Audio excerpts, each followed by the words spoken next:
Assalamualaikum warahmatullahi wabarakatuh. Salam sejahtera, salam satu Malaysia ya. Salam daripada Borneo dan salam daripada 3M Auto Workshop Kota Kinabalu, Sabah, Malaysia. Jadi alhamdulillah hari ini kita ada satu penggambaran yaitu kereta Bighorn, Isuzu Bighorn. Ya, bukan Bigfoot, Bighorn. Jadi seperti biasa masalah kereta ini sebenarnya boleh dikatakan macam mana dia ada bunyi knocking lah macam tu, dan kereta ni baru overhaul lah ya.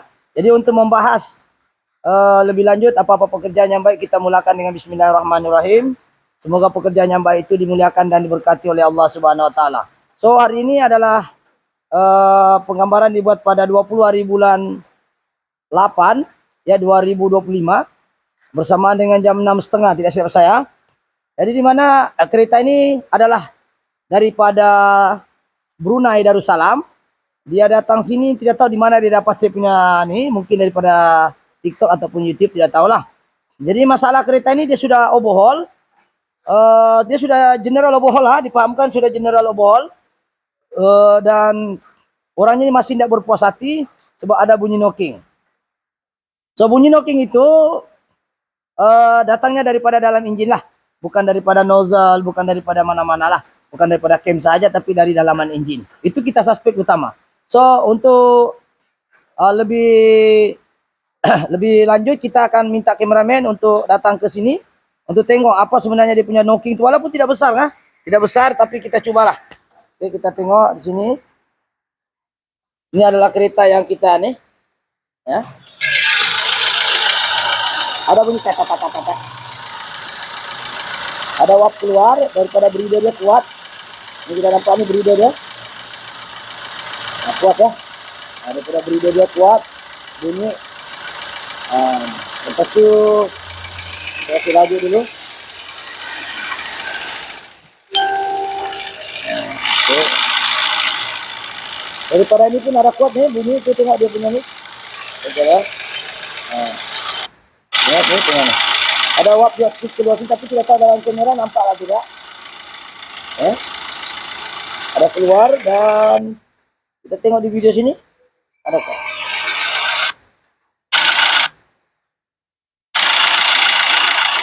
Dia ada uap keluar sini. Nah, tidak tahu dalam kamera nampak atau tidak. Ya. Oke, jadi tidak berapa nampak. Yang bunyi tek boleh dengar kah? Tek. Nah, dia punya anu kasar sedikit lah. Nah, jadi setelah kita buat analisa dan kita cek, kereta ini ada masalah bagian piston, di mana liner dia orang tidak ganti, dan dia punya piston pun kita akan tengok dia punya parit dalamnya macam mana, betul-betul bersih kah tidak, ataupun memang piston ada masalah. Buat masa ini kita sudah buka, dan kereta ini setelah mula-mula kita buka memang sengsara. Kita mau angkat enjin, kena buka dia punya oil sump dulu sebab dia tersangkut dekat itu dekat axle depan ya. Ini boleh nampak ya, axle tu ada sangkut. Jadi orang terpaksa buka, dan inilah hasil dia. Kita sudah pisahkan, gearbox tinggal sana. So yang lain tu kita sudah buka. Ini keadaan yang kita setelah buka. Kita buka dia punya pil pump, yang ini pil pump dia ya. Kita buka dia punya oil sump. Oil sumpnya ada dua lapis. Lapisan atas yang inilah, lapisan bawah itu kita tengok dia punya keadaan pipe reput-reput. Ini kita minta untuk digantilah sebab sudah reput, nanti takut sudah overhaul lagi reput semuanya. Ini tidak ada lagi masuk dalam ini, kita akan bagi tahu owner dia lah. Ini hancur daripada rata, jadi tidak ada sudah. Jadi kita coba carilah, kalau ada jual lagi kita tukar lah ya. Kalau tidak kita cari second hand yang masih elok lah. Nah, ini pun kita sudah tengok reput ya, banyak yang reput yang seterusnya kita tengok bagian water pump berkarat ya. Water pump dia berkarat, mungkin kita akan minta owner untuk kita ganti barangkali, walaupun dia tidak kopek ataupun tidak pecah, tapi kita takut bearing di dalam sini akan masalah. Jadi kita boleh mungkin kita akan suggest dengan owner untuk ganti. Kalau tidak mau ganti kita pakai balik lah. Tapi situasinya tidak mengizinkan, alang-alang kita sekejap saya tunggu, simpan dulu handphone. Jadi sekarang ini kita tengok bagian water pump, mananya coolant ini tidak dijaga dengan baik barangkali. Dan kita tengok dia punya cover lapisan dalam ya, cover dia Oke juga, tiada juga pecah. So, kita ini yang kedua. Sebenarnya kereta ini pernah sudah dioverhaul, dipahamkan sudah overhaul dan masih juga masalah. Dan kereta ini adalah menggunakan injin 4J G2 ya. 4J G2 ini famous ya. Di mana dia menggunakan single overhead cam. Single overhead cam, maksudnya dia menggunakan push rod. Jadi maksudnya di head itu tidak ada timing. Dia pakai cam sub di bawah. Jadi kita akan pergi sana. Kita tengok satu-satu dulu kabelnya. Ini tajam-tajam nih, jagalah, hati-hati lah. Oke, jadi kita tengok. Yang lain-lain saya tengok. Bolehlah kita ini yang lain tidak jadi fokus. Kita akan fokus bahagian kenapa bunyi. Tapi sementara kita tengok yang bunyi-bunyi kenapa. Kita tengok dari komponen lain. Perbahasan kedua, kita tengok bahagian oil cooler dia. Oil cooler dia, saya tengok boleh-boleh lah ya. Cuma kalau perlu kita akan cuci nih untuk bersihkan ya. Dia punya oil cooler. Ya, dia punya oil cooler dia di sini. Coba kasih hold dulu. Oke, assalamualaikum. Kita tinggal dulu itu apa nama? Kita tinggal dulu itu apa? Kita tinggal dulu itu oil cooler minyak hitam. Oke, sekarang oil cooler itu banyak, oil cooler gearbox lain. Oke, jadi sekarang ini kita tengok adalah gasket karbon. Jadi kalau gasket karbon, ya sebenarnya tidak sesuai untuk kita guna untuk diesel lah. Kalau saya lah, kita guna besi punya. Ya sebab diesel dia punya compression sangat tinggi satu, kedua habanya sangat tinggi. So dia tidak sesuai bagi saya pakai karbon. Ini yang baru dia ganti. Dan apa yang mengejutkan kita, dia pakai karbon satu. Ya. Yang kedua, yang ketiga, yang kita mau bahas panjang lebar adalah bahagian oil cooler. Oke, sekarang ini oil cooler saya sudah pasang balik. Ini oil cooler dia. Ya. Ini oil cooler. Oil cooler kalau kita nampak di sini, kesilapan kereta ini, orang ini katanya baru beli dan dia pun tidak tahu menahu tentang dia punya kereta. So kalau kita perasan oil cooler ini namanya oil cooler ini untuk sejukkan minyak apa namanya? Minyak injin ya. Oil cooler minyak injin dengan oil cooler minyak gearbox lain ha. Ini kita cerita injin. Oke, kita tengok ini pipe, ini radiator di sini ya, radiator di sini. Boleh kasih tonggeng kan nih?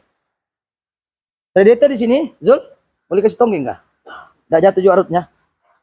Oke, kalau kita tengok radiator ini sambung sini. Ya, dia sambung sini. Alright. Oke, jadi sekarang ini oil cooler ini pipe masuk, kameramen fokus Ini walaupun dia berkarat, lupakan yang berkarat-karat nih, kau tengok tenye-tenye ini. Tahu zaman Bilal, zaman Firaun kali dia punya pipe nih. Kalau kita tengok sini dia masuk. Dia masuk, oil cooler berfungsi untuk sejukkan minyak injin. Di mana semua kereta yang menggunakan turbo, dia mesti ada oil cooler. Jangan bilang diesel, jangan bilang 2000 cc, jangan bilang 1.9 cc. Kereta Exor atau 1.6 cc pun dia ada oil cooler. Soalan dia sekarang apa masalahnya di sini? Sekarang oil cooler ada. Coba tengok betul-betul. Kameramen fokus, tengok air masuk. Air masuk. Lepas tu dia pergi tutup oil cooler tu. Jadi tidak dapatlah sejuk tu air, tidak dapat rotation. Macam mana dia mau sejukkan oil cooler ni? Macam mana dia mau sejuk? Air tu berkurung di dalam. Nih, dia letak pin nih. Jadi saya tidak tahu ini betulkah oil coolernya, kenapa ada masuk. Ini masuk tapi tidak boleh keluar air. Jadi macam mana dia mau sejukkan kalau air sentiasa berketakung di dalam. Jadi oil cooler ni airnya tidak dapat limpas. Nampak ni kameramen nampak ni. Dia pergi tutup pakai stopper. Saya tidak tahu apa alasannya dia tutup pakai stopper ni, tertutup.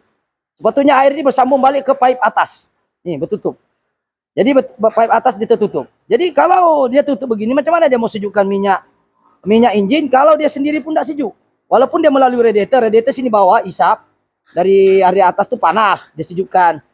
Tetapi bila dia tidak sejukkan lagi menggunakan oil cooler, jadi injin ini akan sentiasa kepanasan dia punya minyak injin.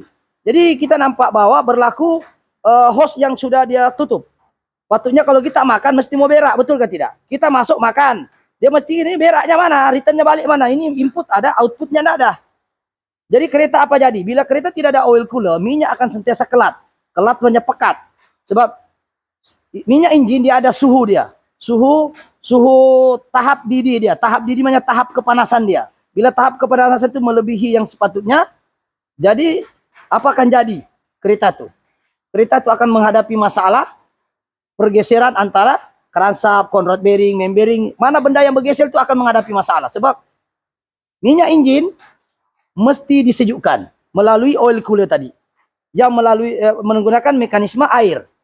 Air dalam ini masuk, dia pusing, dia keluar balik, pergi radiator disejukkan balik. Sekarang dia masuk, kenapa dia berpusing-pusing? Di sini saja. Itu kesilapan yang pertama. Saya tidak tahu kenapa kereta ini udah letak stopper. So ini kena kaji lah di mana sambungan dia. Saya pun tidak dapat kaji lagi di mana sambungannya sepatutnya. Kenapa alasan orang tutup? Sepatutnya bila ada masuk mesti ada keluar, atau ada keluar mesti ada masuknya. Tidak mungkin benda itu dia masuk tiba-tiba, tidak boleh keluar. Jadi oil cooler, tak kira lah kereta Poje K1 kah, Poje J1 kah, pokoknya ada masuk, mesti ada keluar. Kau tengoklah engine, kalau ada masuk, mesti ada keluarnya. Sekarang mana keluarnya? Apa reason dia pergi tutup ni, saya pun tidak tahulah kenapa. Dan bagusnya juga engine ini walaupun, ingat, walaupun engine ini terlalu panas sebab diesel, ya, tetapi saya pun pelik, apa reason dia, apa alasan dia orang ditutup. Masuk boleh, keluar tidak boleh. Habis macam mana, mau sejuk nih? Ya, macam mana dia mau sejuknya minyak? Kalau masuknya berkurung sini air. Kedua, bila dia berkurung air, tidak rolling, dia akan berkarat di dalam nih. Sebab dia tersimpan, tidak ada rotation dia. Oke, jelas? Jadi itu yang kedua kesilapan yang kita nampak lah. Yang mana satu karbon, gasket karbon ini kita tidak sesuai pakai untuk diesel. Kita pakai yang besi lah. Sebab satu compression tinggi, yang kedua dia punya tahap kepanasan engine diesel sangat tinggi. Tidak digalakkan pakai gasket karbon. Tidak digalakkan, bukan masa tak boleh. Ya. Kesilapan kedua, dia ada heater, oil cooler heater. Air masuk, tapi tidak keluar air tuh. Jadi minyak engine sentiasa panas. Setiap kereta yang menggunakan turbo, dia wajib ada oil cooler. Dan setiap oil cooler mesti menggunakan air masuk dan air keluar. Isunya sekarang air tidak keluar, bagaimana ini? Saya tidak tahu kenapa orang tidak sambung, mungkin partnya hilang kah, tidak tahulah. Oke, ketiga punya kesilapan yang menyebabkan bunyi knocking, menyebabkan bunyi panas. Sebab ini bukan sejukkan blok engine, radiator sejukkan blok engine. Oil cooler sejukkan minyak engine saja. So dia berbeza. Sekarang minyak engine perlu disejukkan, kenapa? Sebab turbo itu ada. Turbo itu habanya boleh mencecah 1000 derajat Celcius. Turbo itu juga pakai air. Dan juga pakai minyak hitam. Jadi minyak hitam kena di turbo sebagai daya lincir di bagian shaft, turbine wheel dengan compression wheel ada satu shaft, dalam ada bush. Bush itu pakai minyak hitam. Bila dia panas, sudahlah memang blok engine ini memang panas, kan? Kena lagi pakai turbo tambah panas itu minyak engine. Jadi mekanisme untuk sejukan menggunakan oil cooler. Cuma sekarang oil cooler ada, cuma cara piping itu bermasalah. Oke, kita masuk step ketiga. Apakah kesilapan ketiga yang menyebabkan bunyi knocking? Mungkin kita minta satu orang pomen untuk bantu saya. Kita tengok apa masalah dia. Kita turun dulu nih. Supaya dia tidak bikin semak ya. Kita turun dulu. Kita tengok apakah bunyi knocking tu setelah dia overhaul ya. Kita tengok dulu. Oke, sekarang kita tengok piston nomor pertama ya. Nomor 1. Oke, ini piston nomor 1.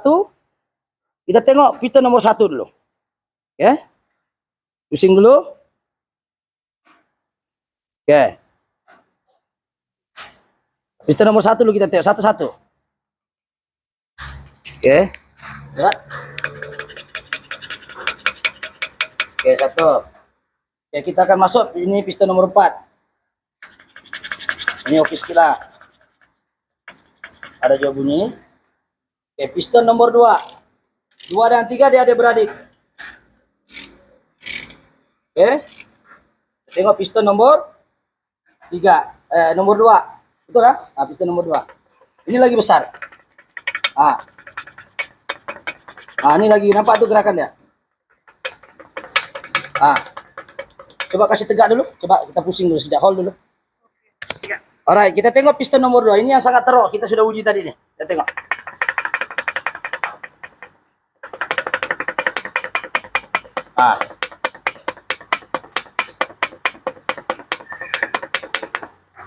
Oke, piston nomor 2, piston nomor 3. Ini pun bunyi juga lah, tapi terus lagi nomor 2. Kalau lebih kurang. Ini kuat, ini sedikit kita goyang pun kuat sudah.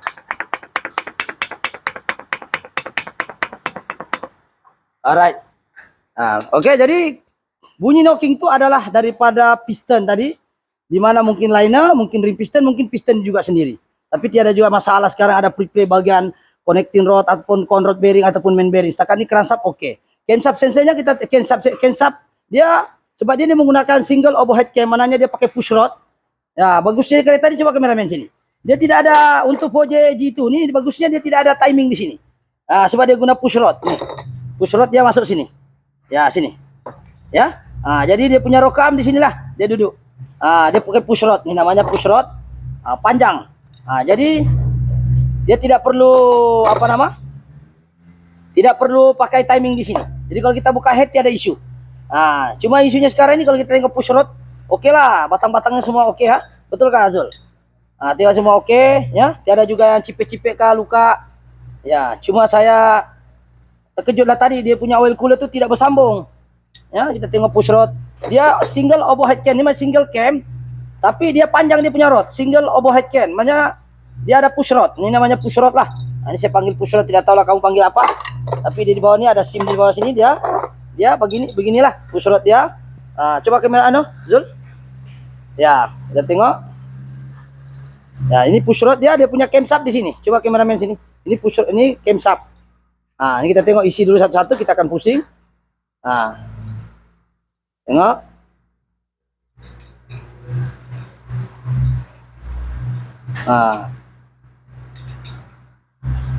Oke. Ini dia punya, kalau kita pusing camshaft dia akan tengok tuh. Kameramen aku pusing sini, kamu tengok nih. Dia macam anak panah di sini. Tengok. Nampak dari jauh tuh. Dia berjoget-joget tuh. Tuh. Walaupun dia single overhead cam, tapi dia punya cam ini over, maksudnya tinggi dia punya cam, dia pakai push rod. Nampak? Saya pusing. Nampak kah? Nampak rata? Ini kenapa nak jalan-jalan? Ini jam kah? Dia tuh di dalamnya ada SIM dia. Oh, ada sudah, oke sudah.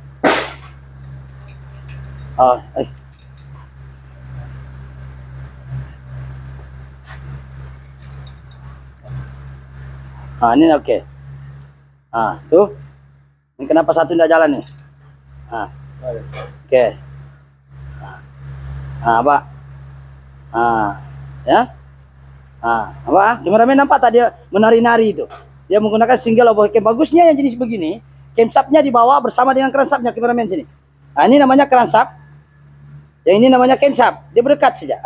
Jadi tidak payah pakai timing belt, timing chain di atas tuh tinggi begini. Jadi kalau buka camnya tidak ada isu. Ini bagusnya Poje G2. Alright, bagusnya engine ini ya itulah. Cuma engine ini banyak orang pilih, saya pun tidak tahu kenapa. Dari segi dia punya teknologi memang kuno, bukan kuno lah, dia separa komputer. Ada juga dia punya ECU. Cuma apa orang bilang kira tahan lasa, sebab blok dengan engine-nya pun dua-dua saya tengok pakai alloy punya. Ini alloy. Kalau orang kampung bilang baja punya wajah, baja, besi wajah. Oke, jadi keseluruhan cerita ini ada 3 benda yang kita rasa perlu diperbaiki. Satu, bagian blok, mungkin kita akan bawa tukar liner, sebab ini dipahamkan liner pun orang tidak tukar. Dan piston kita akan cek dia punya gap dengan ring piston. Coba kameramen kasih fokus tengok sini. Nah, jadi punya ini, kita tengok, kita akan tukar, tengok macam mana keadaan dia punya liner, ya, calar ke tidak, kita tengok. Dan minyaknya ini kelap sepatutnya itulah saya bilang kenapa lah orang tak pasang oil cooler tu. Oil cooler sangat penting. Kereta kecil pun pakai oil. Ini lagi 3.1 cc. 3.1 cc, besar cc-nya bos. Cc maknanya panjang kali tinggi kali lebar dia punya piston. Tinggi, lebar, dan bloknya berapa tinggi itu isi padu. Cubic feet. Begitulah. Susah juga ayat-ayat ini kan. Maknanya sisi banyak sentimeter padu. Maknanya 3.1 ini tinggi, selalu dipakai oleh lori ini. Lori. Bukan lori 10 ton lah, lori yang kecil sikit macam MPR. Dipakai juga oleh lori ini. Ya, tapi kita bukan mau cerita apa yang dipakai, kita mau cerita kenapalah kereta ini oil coolernya ditutup. Sedangkan kereta ini diesel ya 3.1 cc. Sedangkan itu Exora 1.6 cc pun ada oil cooler, Exora CFE. Kalau Exora CPS kan tiada turbo. Mana-mana kereta, petrol ataupun diesel, mesti ada oil cooler. Dan oil coolernya ada, cuma air tidak mengalir. Di situ-situ saja itu air. Jadi sebenarnya kita tidak menggalakkan cara begitu, kita stop itu air punya laluan. Jadi oil cooler itu tidak berapa lancar lah dia punya sistem penyujukan. Oke? Walaupun jangka pendek tidak ada, tapi jangka panjang mesti ada. Yaitu yang kedua. Dan saya jenisnya tidak suka ubah-ubah. Apa yang datang dari kilang itulah saya pasang balik. Kalau dia sambung dengan itu kita cari. Macam ini case-nya kita kena cari. Mana sambungan dia? Kenapa lah engine itu pergi tutup? Bukan engine itu tutup tuh, ini pomen sebelum ini yang tutup. Jadi itu sajalah bagi saya. Setiap benda yang masuk mesti ada keluarnya. Jadi itu saja kesimpulan hari ini, di mana ada 3 yang kita jumpa, piston liner, piston ring, dan juga piston head. Kita akan cek. Karbon kita tidak akan guna, kita akan guna besi. Dan oil cooler kita akan betulkan semula untuk kita cari puncanya. Mana sudah oil cooler tadi? Yang ini, oil cooler nih, ya, yang ada stopper nih kita akan cari mesti ke radiator balik untuk disejukkan. Ya. Nah, jadi itu saja untuk hari ini insyaallah. Jadi semoga konten-konten part 1 ini bunyi knocking itu berpunca daripada liner, berpunca daripada piston juga, mungkin juga ring. Kita akan cek. Jadi itu saja. Jika konten-konten seperti ini menarik ataupun memberi edukasi, jangan lupa subscribe, like ataupun share ataupun komen. Semoga ilmu-ilmu seperti ini kita dapat kembangkan. Cuma terus terang engine ini memang sukar untuk dikeluarkan. Nah, bukan boleh terus naik, kena buka satu-satu. Nah, kena buka dia punya oil sump kecil, barulah oil sump besar, barulah kita boleh keluarkan. Nah, jadi itu saja, sekian. Sekiranya ada komen-komen membina boleh komen, tapi yang membina. Ya, kalau yang jenis kondem saya blok. Ya itu saja. Oke, sekian. Assalamualaikum. Bye bye. Thank you.